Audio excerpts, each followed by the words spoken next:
C'est aujourd'hui qu'est lancée officiellement la campagne des fraises d'Alsace. Nous sommes dans un champ de fraises près de Sigolsheim avec Olivier Griner. Bonjour Olivier. Bonjour. Vous êtes le patron de l'association des producteurs de fraises dans la région.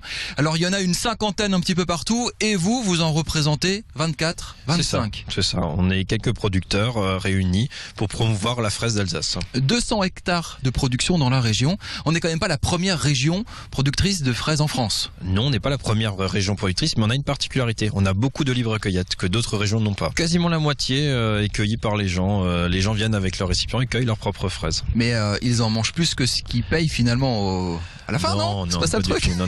Ils goûtent quelques fraises, ce qui est normal, mais voilà, ils goûtent quelques fraises. C'est pour ça qu'il y a de la paille pour pas se salir bêtement avec la terre. Oui, comme on est en plein champ, il pleut, donc quand il y a de la boue, l'avantage c'est d'avoir de la paille pour pas avoir les chaussures trop sales. Voilà.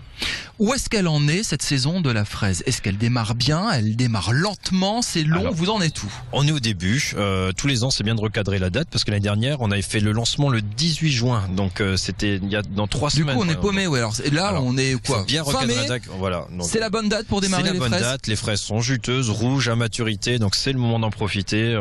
On peut en manger maintenant. En fonction des producteurs dans la région, est-ce qu'il y a des fraises particulières? Est-ce qu'il y a des variétés particulières?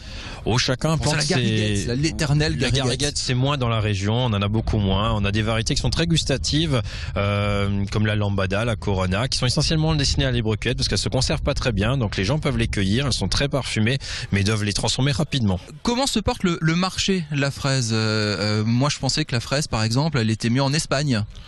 Alors elle est moins chère, elle est plus grosse, elle est plus rouge. Elle est moins chère parce que le coût de manœuvre est moins cher. C'est le facteur qui fait le prix. En fait, il y a beaucoup de manœuvre sur une fraise. Quasiment 70%, c'est le coût de la fraise, c'est de la manœuvre. Voilà. Voilà. Mais en Alsace, ça se porte très bien. On a des bonnes variétés qui sont bien adaptées à l'Alsace. Et donc le fait de se baisser et de venir cueillir soi-même, ça réduit le coût de manœuvre. Donc ça permet d'avoir des fraises un peu moins chères aussi. Il y a ce débat chaque année, cette fameuse fraise espagnole qui est moins chère, qu'on trouve à moins d'€1 quand même. Et la barquette parfois, alors que la fraise d'Alsace est à 4,50 €, voire 4, 5, 6 fois plus cher. Et ça revient constamment sur le devant de la scène. Qu'est-ce qu'on peut répondre? Qu'est-ce que les producteurs peuvent répondre à ça? Moi, je dirais que c'est pas du tout le même produit. Ce sont des plants qui produisent énormément de fruits. Donc nos plants produisent moins de fruits, mais sont plus gustatifs. Et l'avantage qu'on a, c'est que nos produits sont récoltés à maturité. Et donc, ils sont mangés immédiatement. C'est pas des produits qui sont récoltés à moitié vert et qui doivent se conserver 10 jours, 15 jours. Non, le but, c'est d'aller du champ à l'assiette le plus vite possible. Et c'est comme ça qu'on a un bon produit. Et c'est ce qui fait aussi le prix.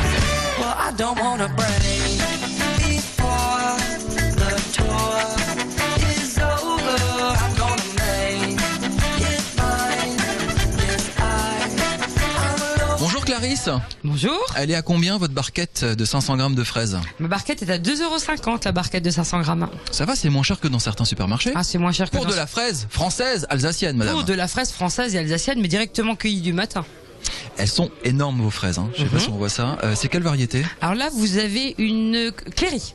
Une Cléry. C'est goûteux, c'est sucré. C'est goûteux, c'est sucré, c'est savoureux. C'est une variété précoce. C'est la première variété qui commence à mûrir en Alsace. Elle dure combien de temps cette saison des fraises d'Alsace? La saison de fraises dure à peu près 4 semaines.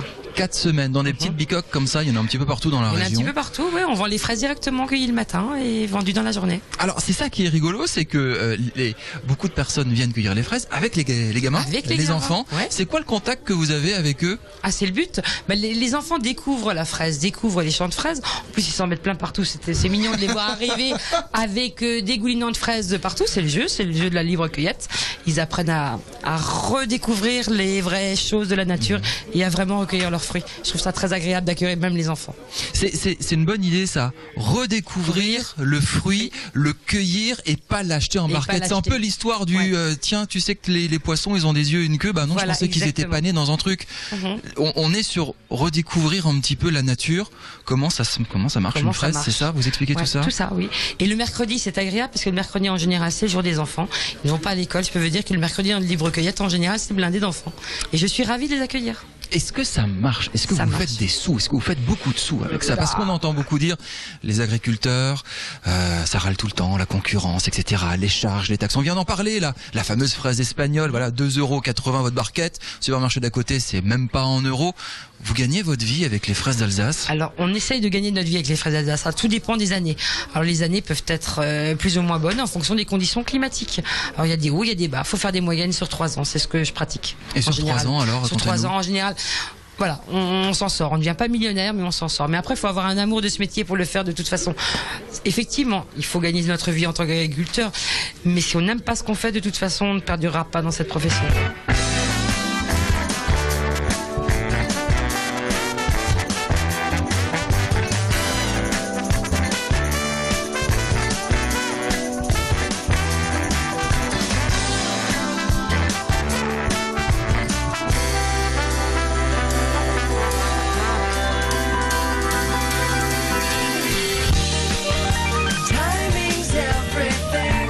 Faut touiller plus fort, Madame Ferber? Il ne faut jamais la quitter des yeux. C'est Georges Sand qui disait cela. Une confiture, c'est comme un livre. Il faut toujours la tourner et ne jamais la quitter des yeux. Elle est bonne, cette fraise d'Alsace, pour la confiture? Elle est très très bonne. En particulier, j'aime beaucoup la Corona. Ici, j'ai essayé une confiture avec de la fraise Cléry et j'aime beaucoup la Marat des Bois et la Charlotte en fin de saison. Ce sont des fraises qui ont un très bon goût, une très très belle chair, vous voyez, j'arrive à conserver les morceaux, en même temps elle éclate un petit peu pour prendre le sucre jusqu'au cœur et cela nous donnera une très très belle confiture. La recette, la touche, Christine Ferber, c'est quoi là par exemple? Alors c'est toujours cuire la confiture en très très petite quantité. Alors là j'ai cuit 4 kilos de fruits, donc au grand maximum. C'est d'essayer de conserver les morceaux de fruits et pour ça il faut vraiment des fruits qui soient très beaux, très très bons.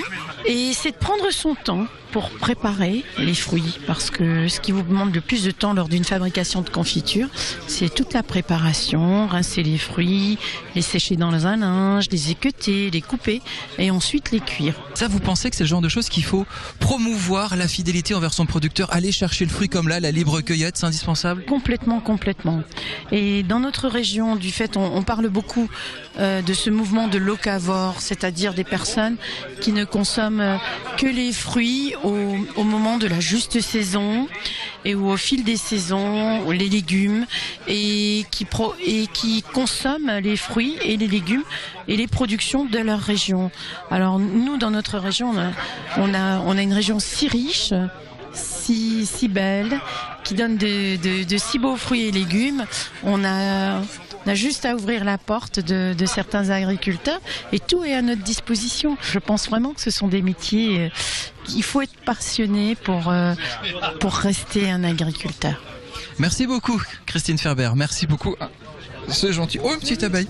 Merci beaucoup, Christine Ferber. À votre manière aussi, vous valorisez le terroir avec de superbes confitures comme cette confiture de fraises avec ces fraises fabriquées ici à